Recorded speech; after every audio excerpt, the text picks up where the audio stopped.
পারাক সম্পর্কিত question. What is Parag? Parag কবে সারা দেশে পরিচালিত হবে? ঠিক কত তারিখে এটি অনুষ্ঠিত হতে চলেছে? কোন কোন ক্লাসের ছাত্রছাত্রীরা এতে উপস্থিত থাকবে? উত্তরপত্রের ওএমআর কী করে ফিল আপ করতে হবে? প্রশ্নপত্রের কেমন ধরন হতে চলেছে? তো আসুন আমরা সমস্ত কোশ্চেনের অ্যান্সার জেনে নিই।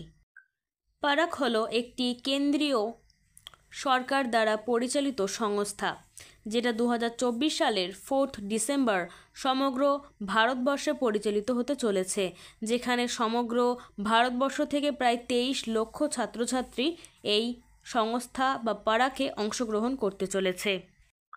এই পারাক অনুষ্ঠিত হতে চলেছে ক্লাস 3, 6 এবং 9-এর মধ্যে। তো আসুন এবার জেনে নেওয়া যাক প্রশ্নপত্রের ধরন কেমন হতে চলেছে। প্রশ্নপত্র খুবই সাধারণ হতে চলেছে, অর্থাৎ জিআই লেভেলের কোশ্চেন হতে চলেছে।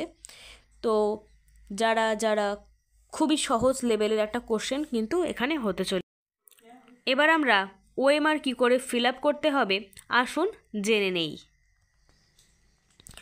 প্রশ্নপত্রে যে প্রশ্নটা থাকবে তার 4টে অ্যান্সার শিট এরকমভাবে থাকবে, এ, বি, সি এবং ডি।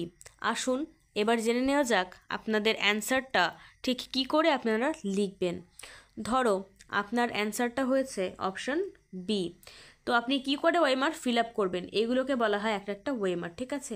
তো এটা হচ্ছে নাম্বার 1 ওএমআর, এটা 2 ওএমআর, এটা 3 ওএমআর, এটা 4 ওএমআর। যদি এই অপশানটা রাইট হয় তাহলে এই যে ঘরটা আছে এই ঘরটাকে আমাদেরকে পুরোটা ফিল আপ করতে হবে, ঠিক আছে? একটু যদি ফাঁকা থাকে তাহলে কিন্তু পুরো অ্যান্সারটা কিন্তু বাতিল হয়ে যেতে পারে। তো তোমরা যারা যারা এই পরীক্ষাটি দিতে চলেছো অবশ্যই সিরিয়াস থেকে পুরো ঘরটাকে এরকমভাবে ফিল আপ করবে, যাতে বাইরেও না বেরিয়ে যায় আর ভিতরেও যাতে কোনো ফাঁকা অংশ না থাকে। তো এই ছিল আজকের টোটাল পারাক।